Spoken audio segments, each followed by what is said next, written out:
Angie Telma, des actualités uniques, dynamiques et renversantes dans le journal TV. Algo manaraka ny izo algo ny kalitao amin'ny vidiny mirary ilolotranao ny fampalalam-baovao.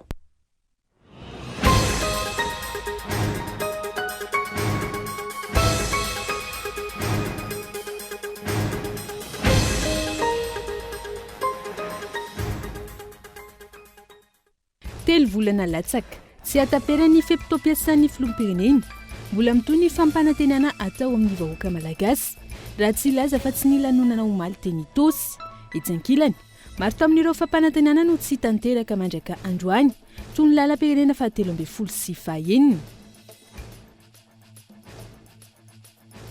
Aina mpiakatra trano ny sarany herinaratra loha amin'ny jirama ny fanafarana expert na manampahaizana manokana avy any ivelany ho ny mpiariny zony mpanjifa. Efa fantatra ny olana ary maro ireo manampahaizana sy teknisiana malagasy afaka mamaha izany saingy tsy omena fahefana sy tsy avela iasa araka ny tokony ho izy. Olona mihoatra ny zato ao Amapikony no voaantso eny amin'izy andao noho ny fitoriana nataon'ny orinasa iray ao an-toerana azy ireo ho nangalatra voly ireo olona ireo izay nahazo rétractation amboly ary vokatry ny fambolena natao no nalainy.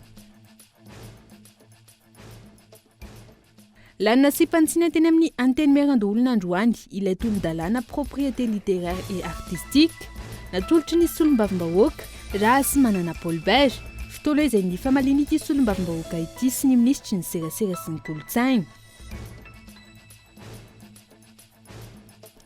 Any ivelany ny amafy ny hetsika ireo vahoaka frantsay nanameloka ny fitifirana nataon'ny mpitandro ny filaminana tovolahy tsy ampitoana iray tanontage andro vitsilazay fanapoana afomanga sakandalana fandrobana tranombarotra sy tranom-panjakana ary fandorana ireo izay sendra azy no nanehoany ny vahoaka ny atezerany. Araha itsika vetranany any ny dininjay.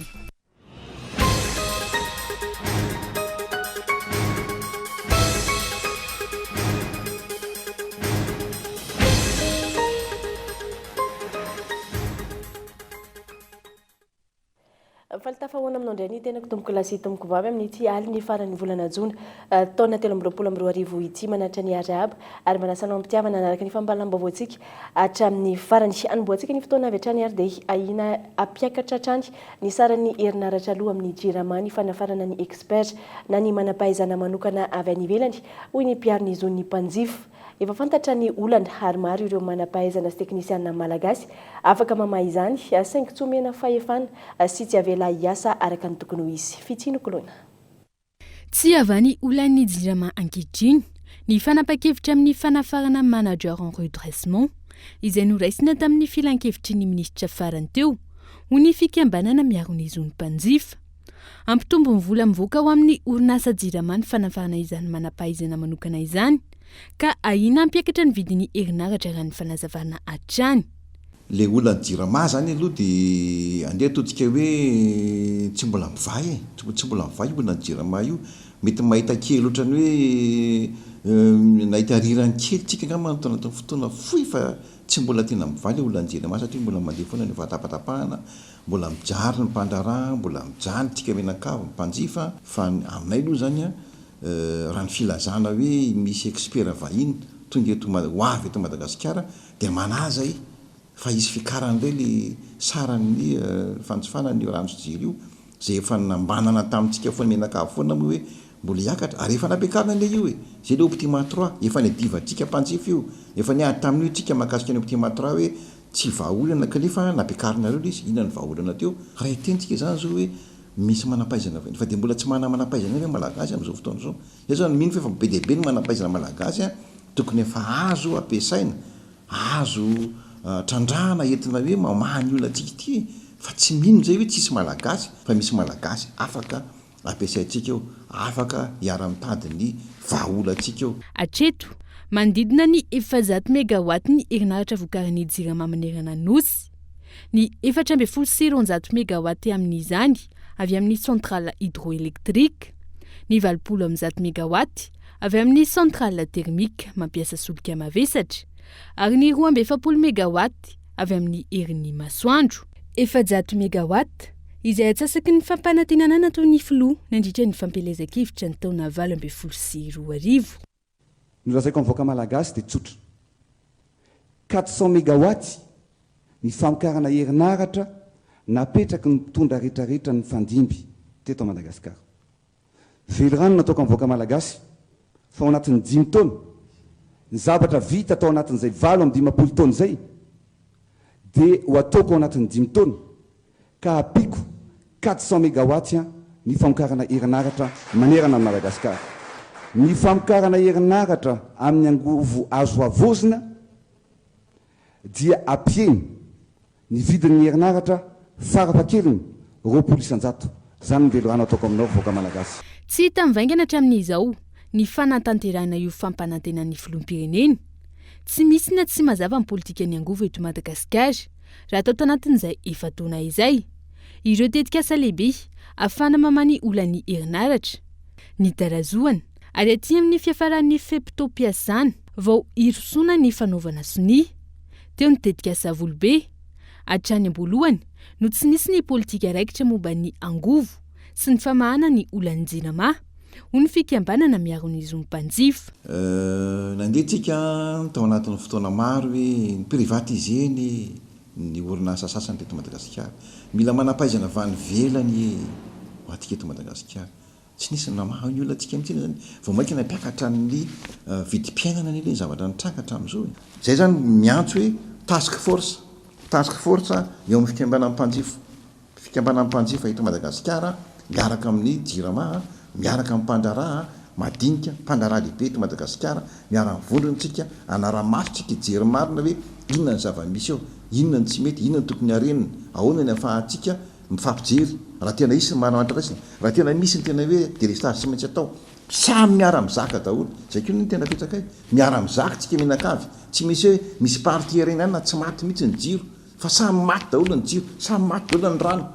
Amin'ny fotoana zay amerantsika azy, zay ny ametrahana ny task force, dia raha antsika mametraka lizy. Tsy aivina, maro ireo fomba sy tetikasa ahafana mamany olan'ny fahatapanjiro eto Madagasikara raha ny omana sy mahay mitantana ny mpitondra. Isany amin'izany ny tetikasa sahofika izay niarahana tamin'ny Fonds africain de développement tamin'ny taona 2022. Vinavina napetraka tamin'izany ny ambokatra herinaratra avy amin'ny centrale hydroélectrique amin'ny renirano Onve izay azahoana herinaratra 200 mégawatt. Saingy tsy nahitana toy intsony ny tetikasa ankehitriny. Tsy misy ny drafitra mazava momba ny angovo ka mahatonga izao zava-misy izao. Rehefa fetian'ny vahoaka malagasy no misitraka herinaratra 420 ora amin'ny 420 ora. Fa ny ankoatr'izay mitovy ny faharetan'ny fotoana fandehanana sy ny fahatapan'ny herinaratra ary hitadiavan'ny mpitondra antony hatrany.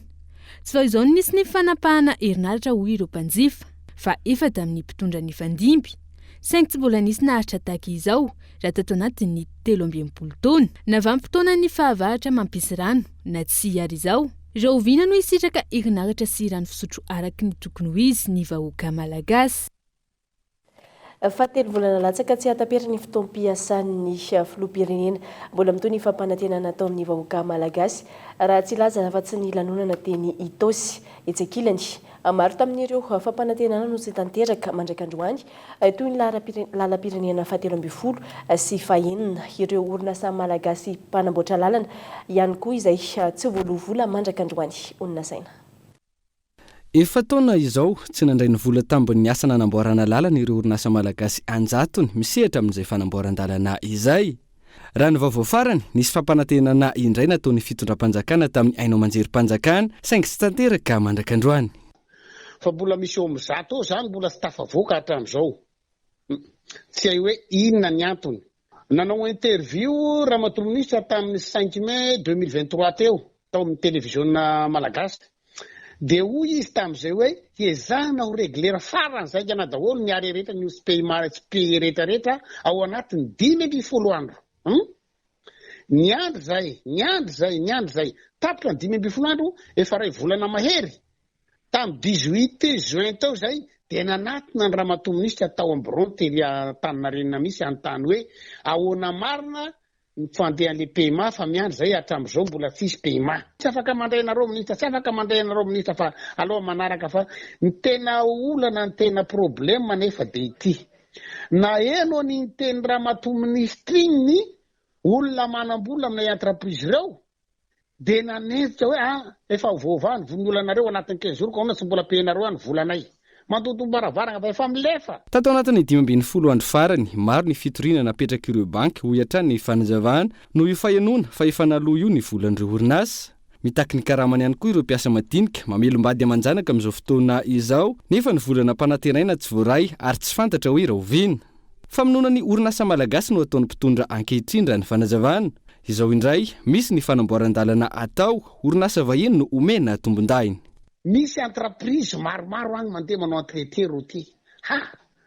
misy vola ihany ao zany fa maninona le arriéré aloha tsy mba payena ary babala tsisy entreprise malagasy io fa entreprise vahiny zay tsy miady hoe zao tombotsonareo tsy miady an'izay zay fa zay fotsy mampalahelo reny mba payeo aloha le arriéré le entreprise zao fa ary zavatra manakoty zao hoe manontany andreo misy piasa mo namanay miasa am'regny entreprise regny kozakoza laramorotasy hoe ahoana ny paiement-nareo mandeha ara-dalàna ozy ny paiement-nay sao ve le resy de tena gagagaga ihany zay am'le fitondrana hoe tena tonga amin'ny ompitenenana amin'ny besileo an'izay hoe tsy mijery gasy mihitsy zany le fitondrana e tena tsy mijery gasy ary lasalasa ihany sainay entreprise malagasy am'izao am'ty resaka famafao be nationalité français ohatra tena mitombona le izy akety tena mitombona tanteraka satria raha zao fandehan'izao tena tsy mijery gasy ny fitondram-panjakana izy mahazo avantage am'izao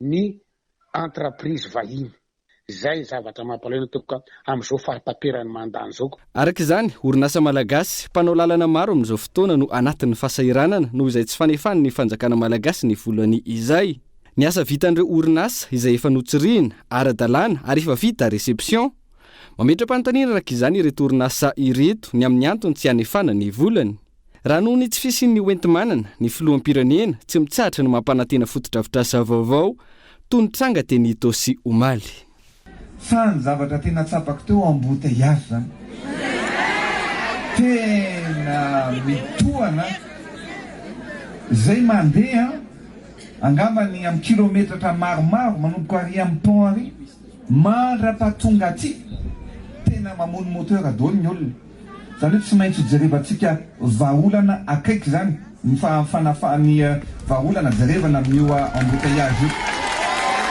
dia le nangatahanao teo le hoe le CG ao Amboatavo tonga dia anaovantsika CG manara-penitra ao Amboatavo monsieur le maire io tsy andrasantsika ela fa tonga dia ataontsika farak'izay aingana mandra-piveriko aty afaka ray vola amin'izay efa mitokana ihany koa tsika fodania vatom-pezora anaovana an'izay CG zay fanamby apetratsika ihany koa tsy rariny raha tsy manana lycée manara-penitra nareo no zany tonga dia anaovantsika lycée manara-penitra ihany koa etitosy tokoplace tokovady raresa ka asa no resahana etsika anao sy ametraka ny vato fezora ny Juin ny hôpitaly manara-penitra izay atao etitosy fotodrafitrasa telo farafakeliny no apetraka eny Itosy araka ny nambarany filoham-pirenena omaly asa ho vita tao anatin'ny 3 volana latsaka ve sa efa endrika fampelezakevitra sahady ho ny fanontaniany ny mpanara-baovao sa ihany koa ho fampanantenana toy ireo teo aloha ohatra amin'izany ny fanamboarana ny flyover izay nambara fa anomboka tamin'ny taona lasa ny asa ho famana ny fitohanany fifamoivozana miazo any Itosy sy ny lalam-pirenena voalohany tsy tanteraka mandrakandroany na efa maro aza ny asa sy ny oronan-tsarina voaka mijanona ho nofy hatramin'izao ny eo tsy vita ny ambiny manesika ihany fa ny lavaka sy ny ao anatin'ny fasarotana amin'le lalana zany no tena mamely amin'izao hoe fanapahana resoro fanapoahana ballon fanimbana materiel dia amin'izao koa tsika moa efa mandeha le fifanarahana izay nataonay ao amin'ny fikambanan'ny camionneur amin'le resaka travaux d'urgence dia efa mandeha ny pasipasoka amin'iny RN2 RN7 RN4 dia ny araintsisy moa de efa miverina tamin'lohan'ny taloha efa lasa secondaire tanteraka de reny zavatra reny zany mbola hoezahana be da be ao anatin'ny resaka travaux publics zany. Ny arain'ny 13 iny moa zany iny efa nitenin'ny filoha teo iny hoe tsy hanao politika antsony izy raha tsy vita iny de hatreto aloha zany mbola finoana no endrasana amin'izany arain'ny 13 zany. Raha ny zava-misy amin'izao momba izay lalam-pirenena 710 izay ny Otolaniaro hatreo Ambovimby no misy ny fanamboarana. Jeivina miainga Otolaniaro hatreny Iosy no atao hoe lalam-pirenena 710 raha tsy nisy ny fiovana tato anatiny efa taona farany. Ny lalana Ambovimby Iosy izay tsy nisy resaka ny fanamboarana azy sa tsy anatin'ilay fampanantenana hoy ny mpanara Vaovao. Mahafantatra tsara ny vokatry ny fangatana nataony mikasika ny fizakan'ny zopirenena frantsay ny Flora Joelna raha ny fanazavany mpisolo vava izay naneho ny heviny. Mazava ny voalazan'ny lalàna mikasika izany ka tsy tokony asiana ady hevitra intsony raha ny fanazavana. Mitohy hatrany ny fanehoan-kevitra mikasika ny fizakan'ny filoha Andra Joelna ny zopirenena frantsay. Fizakan'ny filoha zopirenena frantsay izay midika ho famadihana tanindrazana araky ny fanehoan-kevitra miseho hatrizay amin'ny maha filoham-pirenena malagasy azy. Mahafantatra tsara ny zavatra miandry azy ny Flora Joelna mialohan'ny angatahany izy ho pirenena frantsay raha ny fanazavana ka tokony hanaiky izany izy ary hanambara paibe maso ny tena zava-misy marina. Raha ny tokony ho izy satria nul n'est censé ignorer la loi. Alohan'ny angataka nationalité ianao dia tokony efa mahafantatra ny lalàna io. Alohan'ny angataka ianao dia tokony efa mahafantatra ny lalàna io. Tsy afaka hiteny mihitsy ianao hoe tsy mahafantatra ny lalàna io. Rehefa nangataka nationalité vahiny ianao volontairement amina ponao dia tsy maintsy hiaran'ny lalàna malagasy ianao zany dia hiaran'ny andininy roa amby efapolo io ianao article 42 dia hiaran'ny andininy article 46 ka rehefa efa azonao amin'izay zany ilay nationalité vahiny nangatahanao dia nidikan'izay tsy tokony mampiasa intsony ny zopirenena mahamalagasy ianao satria voafeny lalàna ianao ambany lalàna ianao efa very io zo io manomboka hatramin'ny azonao an'ilay nationalité vahiny. Tsy tokony afangaro ny voalazan'ny andinin-dalàna mikasika ny fizakana zopirenena vahiny hoy ity mpisolo vava ity. Izy izay nanamafy fa efa very ny zopirenena malagasy ho an'izay mangataka zopirenena vahiny amin'ny alalan'ny antsoina hoe naturalisation. Fa ny voalazan'ny andininy 42 izay momba ilay majeur nangataka volontairement amin'ny sitrapony tena efa manana safidy tsara mihitsy izy nefa izy ny safidy dia eo zany naturalisation voalazan'ny article 42 ka tsy tokony afangaro zany ilay majeur voalazan'ny article 42 izay nahazo par naturalisation sy ilay majeur voalazan'ny article 45 izay nahazo par filiation. Hatreto aloha tsy afaka mavan'ny maro ny mahita fa tsy mizaka ny zopirenena malagasy intsony ny filoha Andra Joelna izay nirotsaka ho fidinina hitondra ny firenena malagasy ny taona 2024. Mahatsiaro voavitaka ny vahoaka malagasy ary very ny fiandrianam-pirenena manoloana ity tranga ity. Ny filoha izay mbola tsy nahitany teny manoloana izany hatreto ary andrasan'ny vahoaka malagasy ny fanazavany mikasika izany. Fa manana ny heviny mikasika ny fizakan'ny filoham-pirenena malagasy ny zopirenena frantsay ny tanora HVM ao Mahajanga nanambara ity farany fa fanaovana ankilabao ny firenena malagasy izany nataon'ny filoha Andra Joelna izany. Anja Robert, Kolo Mahajanga. Fanaovana ankilabao ny firenena malagasy raha ny nambaran'ny filohan'ny tanora HVM eto Mahajanga ny fangatana ny zopirenena frantsay izay nataon'ny filoha Andra Joelna ary tsy mendrika ny hitondra ny firenena malagasy izany filoha mizaka ny zopirenena frantsay izany ho izy. Matoa izy nangataka ilay nationalité frantsay dia misy zavatra tiany atao zay fa ny fandraisanay malagasy azy ho anay tanora azy fanaovana ankilabao an'ilay firenena satria raha ny lalànany no jerena makasika an'io dia milaza fa rehefa feno taona ianao no mangataka zopirenena hafa dia maty ilay zopirenenao ka rehefa izay nefa ny voalazan'ny lalàna fa misy ny olona ataoko hoe miaro loatra ny fitondrana na ireo misolelaka ozisytsika dia mahita zavatra lazaina amin'io lalàna io foana izy zany hoe stéréotypena ilay lalàna avadika any amina resaka ohatra hoe nisy moa mpomba ny fitondrana ny laza fa izy ozy a dia ny nofo ny gasy ny lio ny gasy ka manakory ozy izy nationalité français ka io a lalàna ny mamaritra an'io ary ny zavatra tsy manaraka lalàna dia tsy maro toerana ary tadidio fa ny dossier tahaka an'ireo tsy mivoavoaka fahatany nisy antony matao mivoaka fa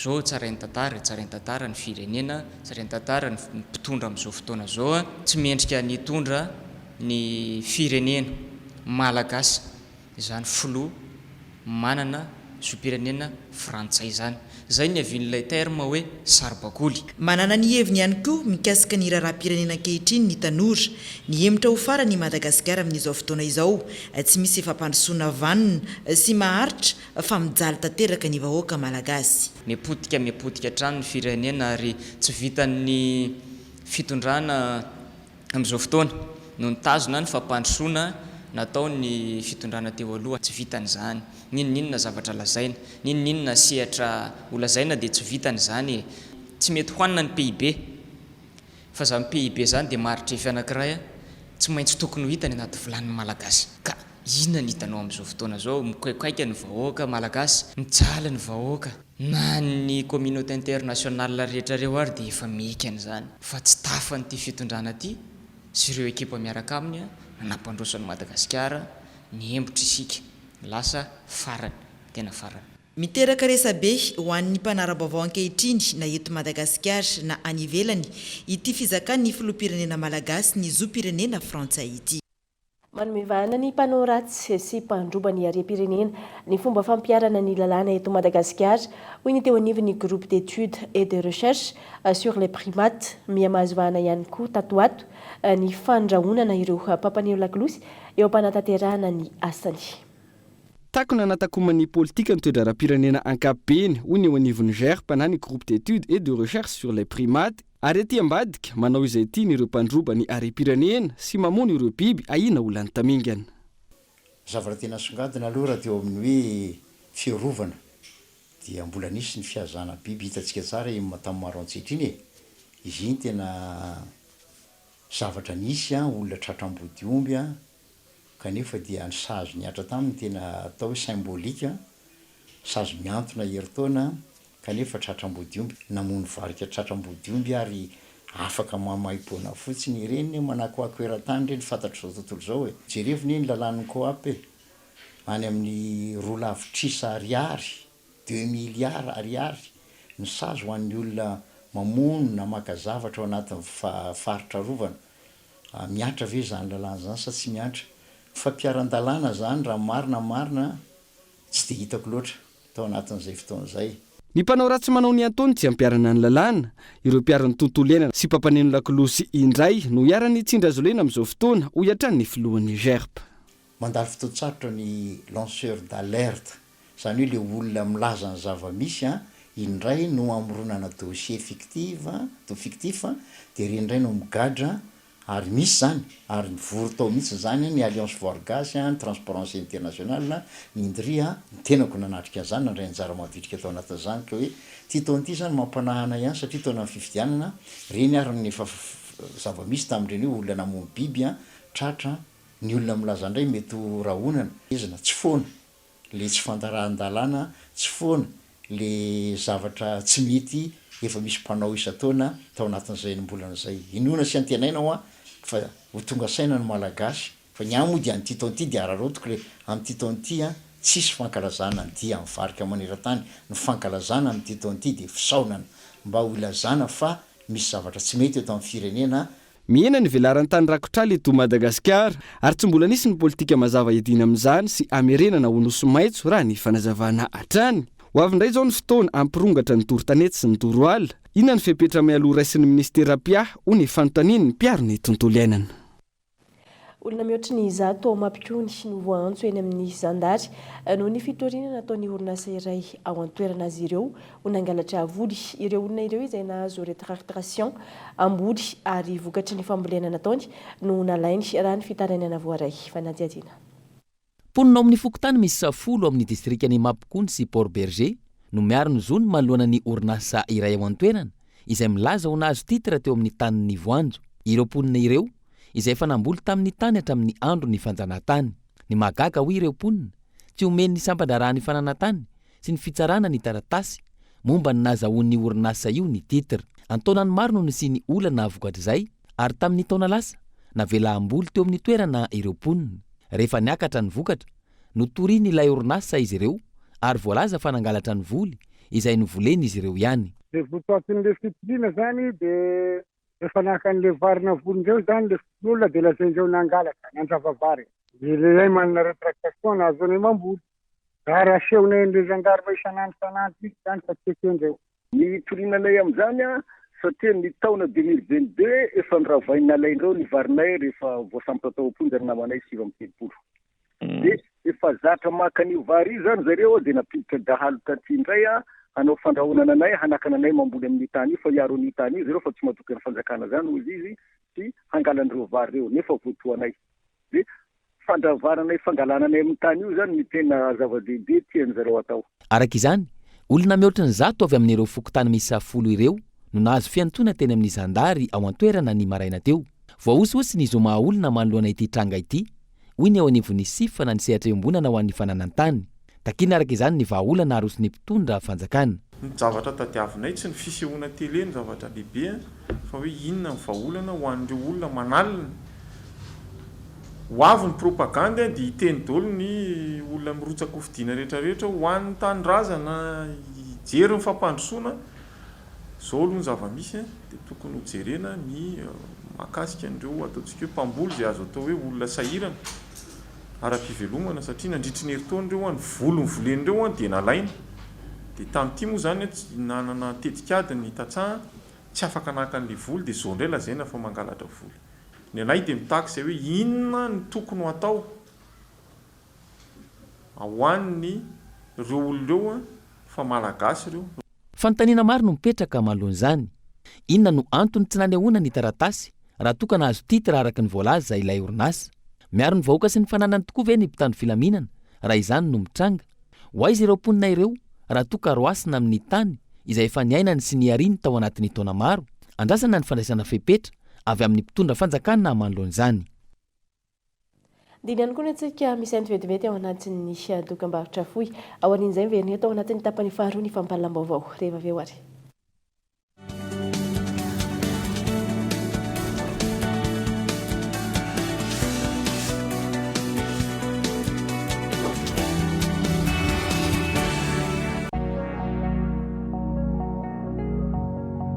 Nandritra ny folo taona izay no nandraisana ambady vianjara ny fampandrosoana ny Madagasikara.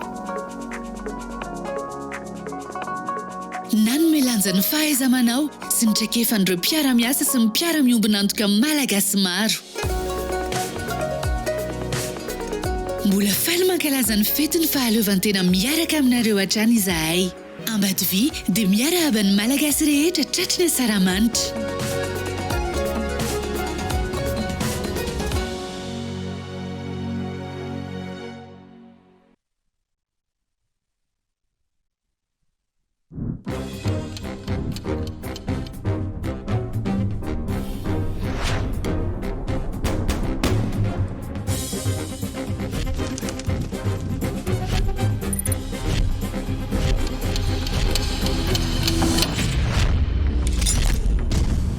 Balik on 40+ manomboka amin'ny 700 monja isan'andro mandra-pahefanao ny vidiny manontolo. Fa inona ny mbola mahavariana anareo ao? Misakafo amin'izay? Mbalik mamiratra no aviko.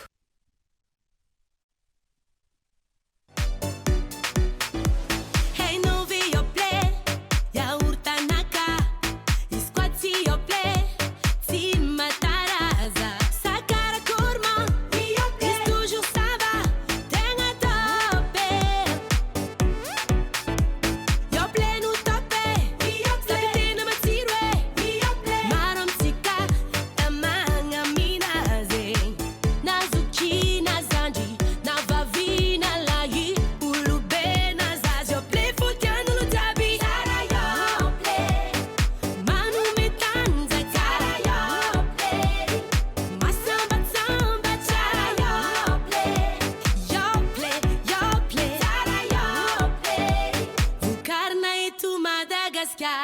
Yople zany ka yaourt andramo ane hitanao eny ampivarotra mahazatra anao. Yople mirara saramanitra feno fifaliana ho antsika malagasy rehetra.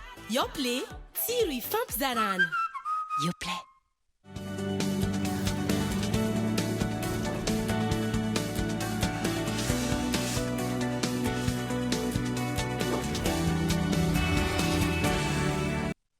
Tavaviana somatsara tao anatin'ny tapany faharoany fampalamba vaovao tomboko lasy tomboko vavy mamerina ny arahaba ary manasana ohatrany anaraka izany hatramin'ny farany. Mitohy amin'izao fotoana ny fanovana ireo mpikambana sasany eo anivon'ny bromaharitry ny anteny miarapirenena eny an-toerana ny mpanao gazetinay Henri Florian ka andao ampidirintsika amin'ny alalan'ny Antsoatarby. Amin'izao ora sy fotoana itenenanay mianga avy aty amin'ny lapan'ny anteny miarapirenena izao no miroso ao anatin'ny votina ny fifidianana ny fanonganana amin'ny ampahany ireo mpikambana eo anivon'ny bromaharitry ny anteny miarapirenena ireo soavim-bahoaka izay tonga eto an-toerana amin'izao fotoana izao. Soavim-bahoaka miisa 4 no voakasika izany fanonganana eo anivon'ny bromaharitry izany dia ny questura fahatelo avy amin'ny tokotim, eo ihany koa ny filoha lefitry ny anteny miarapirenena avy amin'ny faritany Fianaratsoa Jean Brunel, dia ny filoha lefitry ny anteny miarapirenena ao amin'ny faritany Toliara Rabenirina Jean-Jacques ary ny président ny commission ny mine Andriamatoa Mohamad Amady.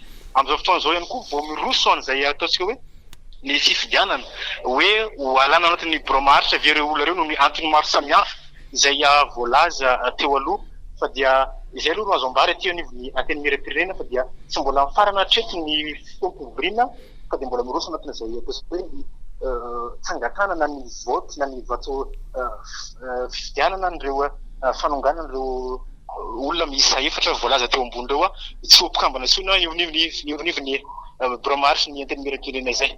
Izay no azo ambara teo anivon'ny Assemblée nationale amin'ity hariva ity fa dia taterina aminao rapitry ihany ny ambangovangony sy ny adipriany izay.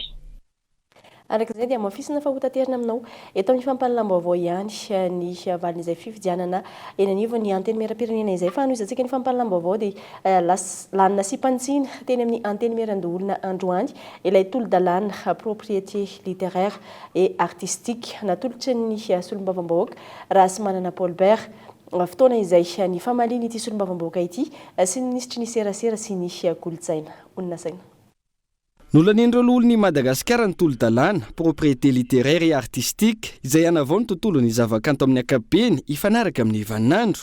Ny fandombiasan'ny solombavam-bahoaka Rasmanana Paulbert sy ny ministry ny serasera sy ny kolotsaina ny fitenenana nandritra ny ora maro teto amin'ny lapamaitso Anosikely momba ity tolo-dalàna ity.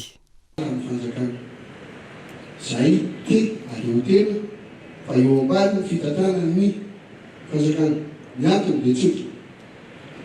Raha zavatra mitsangana ka tsy manana autorité mampiatra ny lalàna, tsy manana polisy, tsy manana gendarme, tsy manana olona atahoran'ny mpanao piraty, tsy mpanara-dalàna ny rehetra tsy misy ilana azy.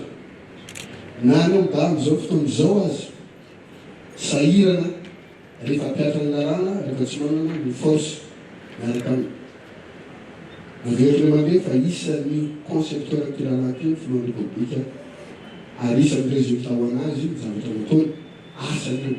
Avery foana zay na mahasorena ny sasany azy zany mety hoe resaka politika sy politika izy io panaka ny fatana. Alao andeha raha tsy mety io dia ny associé dia gouvernement antsika ihany. Fa anao ping-pong makany amin'ny Assemblée nationale efa lany-tany io. Manœuvre dilatoire zany mba tsy ahatateraka an'ilay izy. Zay mila résultat atoato no miantony fantatrareo fa rehefa orina zio dia amin'ny taona 5 ndraiky lalàty vao andeha. Isan'ny nampitarain'ireo mpanakanto hatramin'izay ny fifehezana sy ny fitsabany fa hifanapanatanteraka amin'ny raharaha anatiny omta ireo mpihira sy mpamorokira. Androany nanambara ny ministry ny serasera sy ny kolotsaina fa tsy manana olana na esorina amin'izy ireo aza ny fitantanana ny omta. Tsy manana olana mihitsy ny ministera na kely aza raha sitaka aminy omdana sitaka aminy gestion des droits d'auteur. Tsy manana olona tsisy tombotso amin'ny ministera na kely varoray venty au contraire olana ny hita amin'io fa satria ny lalàna manan-kely mbola mametraka an'ilay izy ao ambany fiahinay dia hiandreketanay izy. Isika sénateur ave zany prendre les risques ampanjika lalàna na ny filohan'ny repoblika aza satria zay zany rehefa andeha ty zavatra ty ho confie-tsika ny filohan'ny repoblika zany responsabilité totalement anticonstitutionnelle et illégale ka zay teneny hoe tsika ny tomponteny farany a za tsy manana olana mihitsy na olanina arak'io aza ilay tolo-dalàna fa dia mametraka tsika devant nos responsabilités respectives izahay atao ministera hoe ampandany zavatra tsy araky ny lalam-panorenana sy tsy araky ny lalàna. Noho ny fahitana sy ny fangatan'ireo mpanakanto, ny fizakantena sy ny fahaleovantena amin'ny fitantanana ny Juin, fa tsy ho ambany fiahin'ny ministera intsony no isan'ny antony nandanin'ireo olona ity tolo-dalàna ity. Andrasana araka izany izay ho fanapahana ho raisy ny fitsarana avomban'ny lalam-pandrenana sy ny didy ampanankery azy avy amin'ny fitondram-panjakana. Ampiroboroboana ny toe-karena sy ny famoronana asa eto Madagasikara no tanjona ho ny première agence de microfinance raha nanao sony fifanarahana miasa tamin'ny IFC na ny société financière internationale ny PAMFA izay tsy hoe mikendry ny azo vola na koa hoe ampindram-bola goavana fotsiny ihany fa indrindra anamafy ny fampiasam-bola eto Madagasikara ary anampy olona betsaka fanadiadiana. Ahafana mampivelatra ny tontolon'ny fampiasam-bola eto Madagasikara. Ny rosona ny fanaraha-piara-miasa eo amin'ny IFC na ny Société Financière Internationale sy ny PAMF na ny Première Agence de Microfinance. Tanjona ny fampitomboana, ny fahafaha-miatrika ananan'ny PAMF sy ny ampiroboroboana ny toe-karena sy ny famoronana asa eto Madagasikara. Ny Première Agence de Microfinance izay manana ny mampiavaka azy manokana raha tsy ilaza fa tsy ny fanohanana ireo orinasa madinika sy salantsala-ny eto Madagasikara. Manana iraka izahay dia tsy hoe ahazo vola ihany na koa ampindram-bola goavana fa indrindra ny anamafy ny fampiasam-bola eto Madagasikara ary anampy olona betsaka ary izany no zavatra arainay. Midika izany fa ny tanjona amin'ny fiara-miasa amin'ny PAMF dia tsy hoe ahazo vola ihany fa anampy olona betsaka. Isan'ny mampiavaka anay izany. Manaraka izany, manana fahefana miaraka amin'ireo orinasa madinika sy salantsalana izahay. Araka izany ihany koa, tsy hijery ireo vondrona iraisam-pirenena goavana izahay. Tsy mpanjifanay ireo fa ny anay dia ireo orinasa madinika sy salantsalany malagasy. Ireo no toananay ara-bola satria heverinay fa izany no ahafana mampandrosan'ny Madagasikara sy ny fivoaran'ny toe-karena. Tafiditra anatin'ny fiaraha-miasa eo amin'ny roatonta. Ny rosona ny fanaovan-tsony fiaraha-miasa mitetina hatrany amin'ny $10,000 ahafana mampivoatra ireo orinasa madinika sy salatsalan'ny malagasy. Notre objectif c'est aussi de toucher plus de personnes. Tanjona ihany koa ny anampy olona betsaka fa tsy ny hoe ampindram-bola betsaka amin'ny mpanjifa. Manana fahafana maro momba izany izahay miaraka amin'ireo agence anay ary manana fahafana digitaly ihany koa izahay izay ahafahan'ireo olona rehetra manana finday mindram-bola amin'ny PAMF. Izany hoe afaka mampindram-bola manerana nosy izahay na dia ireo olona any amin'ny tany mitoka-monina ka tsy afaka anatonany banky azy. À une institution financière ou à une banque. Hoatsaraina ihany koa ny fidirana anatin'ny numerika araka ity fiaraha-miasa nosoniavina ity. Ny Première Agence de Microfinance izay efa niorina teto Madagasikara nanomboka ny taona 2004 ary mikendry ny ampienan'ny fahantrana eto Madagasikara sy ny fampivoarana ny toe-karena malagasy. Fa ho fanamafisana ny fampiovarana raha toe-karena eto Madagasikara sy aty Afrika, ny rosona ny tetikasa natsarana ny tontolon'ny fandrarana indrindra ho an'ny faritry ny ranomasimbe indiana izay iarahana amin'ny Mayotte, Comore ary Madagasikara. Tanjona lehibe ho tratrarina amin'izany ny fanamafisana ny traikefa ireo mpandraharaha ato amin'ny faritra ahafahana manatsara ny tontolon'ny fandrarana. Fanadiadiana. Tokony hay mametraka tsara ny fiahina sy ny fiarovana orinasa ireo tanora mpandraharaha mamorona orinasa. Hoy ny solitena avy ao Mayotte raha naneho ny heviny sy ny zarany traikefa ananany mikasika ny fandraharahana. Isan'ny mahafaty ny orinasa iray raha ny fanazavana, ny fahabangana eo amin'ny lalàna, fifanarahana tsy lavorary, ireo mpamatsy ny ala tampoka, ireo mpanjifa tsy nahalony volany sy ny maro hafa. La première des fragilités d'une entreprise et d'une jeune entreprise, c'est la sécurisation. Ny fiahina no mahaosa voalohany indrindra ny orinasa na ny orinasa vao hiforona. Araka izany, tsy misy fandrosoana intsony. Koa raha manosika ny orinasa ivelatra sy ivoaka ny toerana misy azy isika, ary koa manaiky ireo izay ho tonga, na eto Madagasikara izany na ao Mayotte na ihany koa amin'ny firenena hafa. Ka raha manana fiahina isika dia vonina andray risika izy ireo, satria ny teny tsotra dia ny hoe risika ny orinasa, risika ihany koa ny fandrarahana. L'entreprise, l'entrepreneuriat est un risque. Tokony hay mivondrona manoloan'izany isika ka anohana sy anampy ireo tanora mpandraharaha ireo raha ny fanazavany hatrany. Mila jerena ihany koa ny fahafahana mitrandraka ny arena ananan'ny Afrika tsy hoe afaka 10 na 20 taona fa ho an'ny taranaka amampara. J'ai une conviction forte depuis que j'étais ministre et que manana faharesena lahatra lehibe hatraminah ministra nandritra ny janonako tao Mayotte dia nijereko tsara ny faritra. Araka izany tokony omena ireo fitaovana rehetra ahafahana mahazo ireo harena goavana aty atsinanan'ny Afrika. Mijery ny manodidina tsy hoe atao anatin'ny 10 na 15 taona manaraka fa ho an'ny taranaka amampara. Tafiditra anatin'ilay tetikasa fanatsarana ny toe-karena, isy ny dinika sy fanakalozana atolotra ho an'ireo mpandraharaha miankina na tsy miankina amin'ny fanjakana. Tanjona amin'izany ny fizarana traikefa sy fanamafisana ny fahalalana ary indrindra ny anorenana tontolo vaovao eo amin'ny sehatra ny fandraharahana ho an'ireo firenena misy 3 voakasika: Mayotte, Comore ary Madagasikara. Nazo famatsim-bola avy amin'ny fiara-miasa amin'ny CBM sy ny ONG Merci ireo olona manana fahasembanana ao amin'ny commune Sabotsynamehana. Tanjona amin'ny tetikasa voizo ny ahafahana manome asa ireo olona manana fahasembanana eny ifotony. Fitianokolona no mitatry ny antsipirin'izay. Ilaina ny fanomezana tosika ara-teknika ireo olona manana fahasembanana eny ifotony.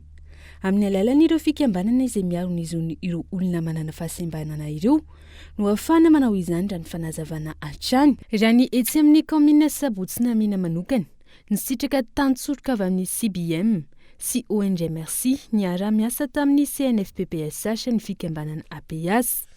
Eny, ny olona manana fahasembanana eto Sabotsynamehana raha ny mpikambana ao anatin'ny APS na ny association de personnes handicapées Sabotsynamehana dia ny tipana handicap rehetrarehetra, izany hoe fikambanana handicap rehetrarehetra zany na ny ara-tsaina, ny ara-batana, ny ara-pahitana dia hita ao anatin'ny fikambanana avokoa izany. Dia ny tamin'izy ireo nefa niofana, nanao fiofanana dia nijanona ho fiofanana fotsiny izany ho an'ny zareo satria rehefa niteny zareo dia tao anatin'ny resaka akora fototra ny tsy nananana nanatanteraka an'ilay nanohy an'ilay fiofanana ho tonga asa ho an'ny zareo izany, izay isan'ny tanjon'ny fikambanana dia ny ampananana asa ny olona manana fahasembanana. Izay ihany koa no isan'ny tanjon'ny tetikasa izay atsangan'ny fikambanana amin'izao. Tombony amin'ny tetikasa voizy ny fahafan'ireo olona manana fahasembanana maleo tena iny amin'ny fiarahamonina. Misy ny fanohanana ara-piofanana sy ny maro hafa, izany fanazavana. Dia ao anatin'izay fanohanana ny fikambanana izay mba hahafahan'izy ireo manohy izay natomboka nandritra ny tetikasa zany dia nomena tantsorika ara-teknika izy fiofanana mahakasika ny fiainam-pikambanana, ny fahaiza-mitarika, eo ihany koa ny fanaovana business plan mba hahafahan'izy ireo miantoka ny fampandehanan-draharaha ao anatin'ilay fikambanana. Anisan'ny olana manko izany mahatonga fikambanana tsy dinamika, tsy mavitrika noho ny tsy fananany an'izay hoe autofinancement izay. Dia izay zany ny antony nahatonga anay ny eritreritra hoe anisan'ny fampaharetana ny tetikasa ny fanohanana ara-teknika sy ara-bola ny fikambanana mba hahafahan'izy ireo mihotra eo aloha hoe tombotsoan'ilay mpikambana hitsinjovana ny mahakasika ny fiarovana ny zony, fa eo ihany koa ilay hoe fampandehanana ilay fikambanana. Tontosandro ny fifanaovan-tsony ny arahan'ny ONG Merci sy ny fikambanana APS teto Sabotsynamehana, izay nazahoana ihany koa ny lelavola ahafahana manomboka ny tetikasa ho an'ireo olona manana fahasembanana ireo. Tsy voasakany ireo mpino amin'ny mety sy ny hetsika eny fohy be ny fiangonana Jesosy mamonjy raha tsy misy ny fepetra amin'izao fankalazana ny 20 taona izao. Tsy tokony hisy ny endrika fankalazana araka ny hanavoaka ny didim-pitsarana raha tsy misy fifanarahana amin'ireo mpino rotonta ho ireo mpino Jesosy mamonjy avy any amin'ny faritra. Ahinany sy ny fifandonana indray eo amin'ireo mpino Jesosy mamonjy raha tsy misy ny fandraisana fepetra amin'izao fankalazana ny 20 taona izao. Raha nambaran'ireo mpino Jesosy mamonjy avy amin'ny faritra sasany. Zay tompoko solotena vitsivitsy fotsiny no hitantsika manatrika etoana fa izay dia betsaka. Efa ny andro zay tompoko mandevitra zahay fa tokony hatsahatra i 60e ny fiangonana Jesosy mamonjy zany. Fa fatany pasteur Raymond zany zavatra zany fa mbola nataony foana. Dia nampanginina aloha ny amponimpino mba tsy hitrotra fa fety ny andro fety-pirenena.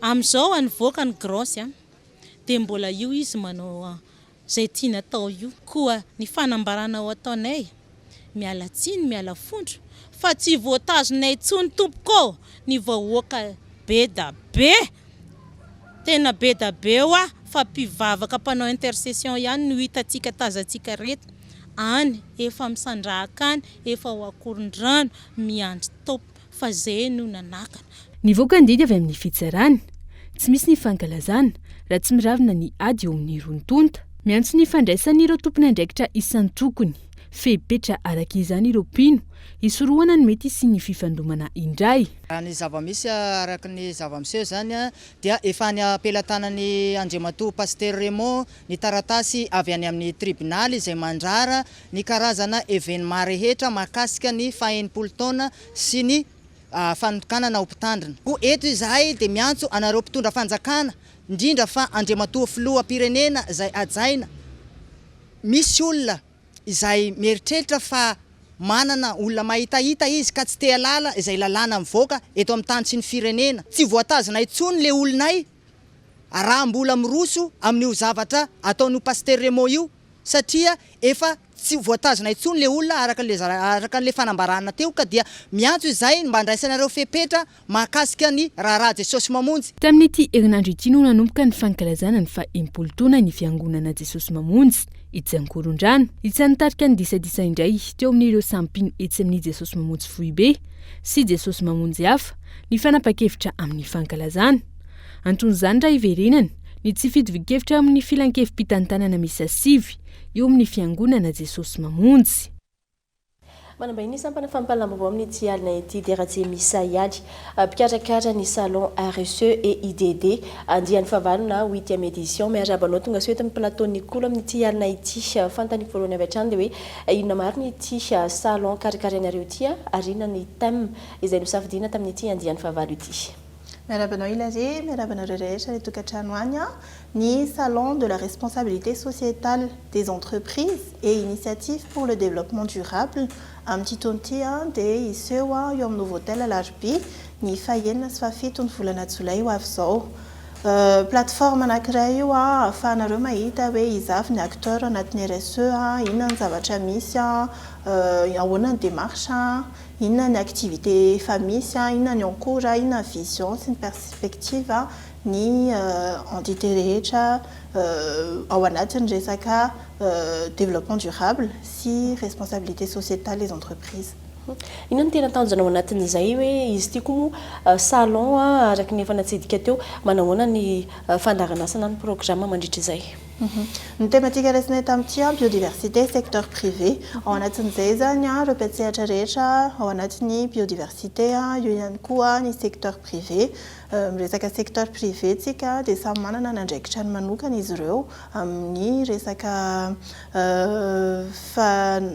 nanaovana ny tontolo iainana ny programme atsika amin'ny fotoana io misy ao conférence thématique anankitelo ouverte au grand public misy table ronde anankiroa ihany koa misy atelier solution misy fresque mombany biodiversité fresque mombany climat misy talk rencontre miaraka amin'ilay acteur rehetra espace d'exposition misy stand marche be amin'ny fotoana io dia misy ihany koa ny pitch contest interuniversitaire lunch networking dia animation maromaro ahafahanareo mandalina le resaka RSE.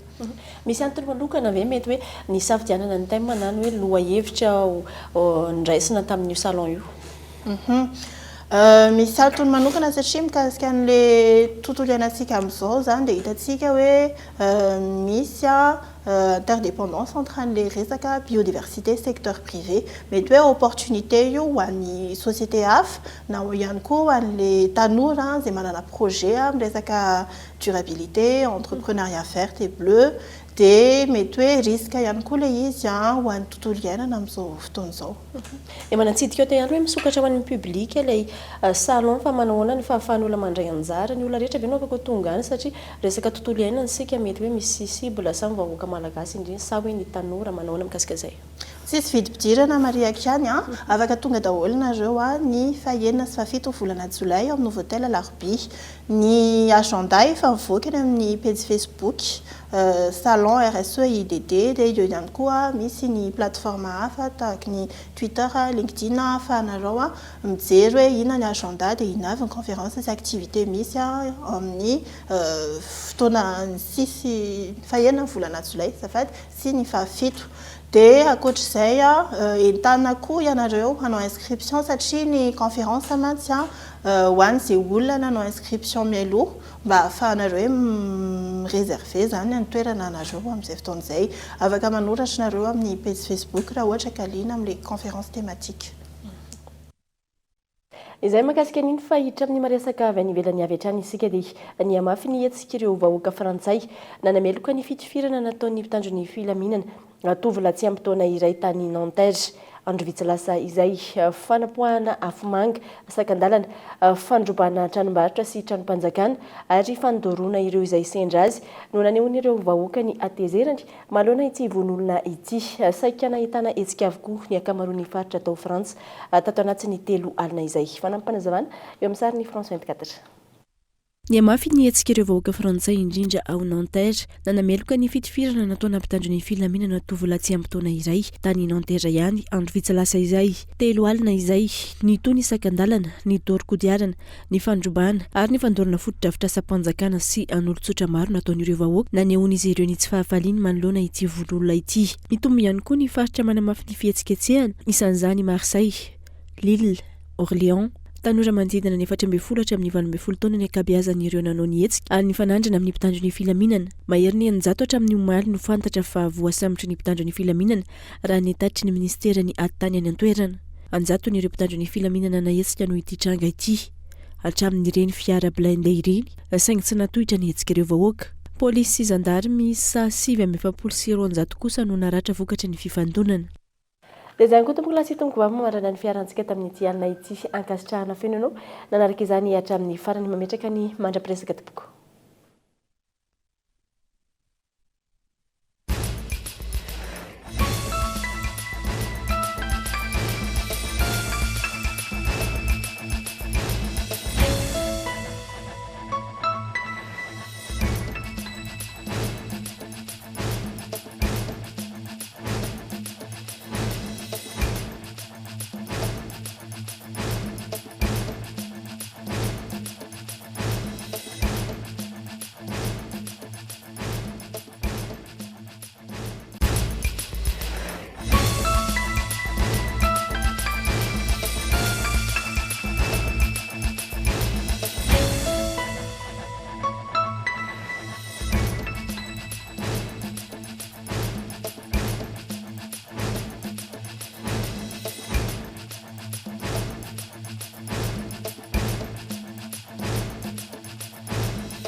Algo manaraka ny Izo, Algo ny kalitao amin'ny vidiny mirary. Vous a présenté Ny Vaovao. 5G Batelma, des actualités uniques, dynamiques et renversantes dans le journal TV.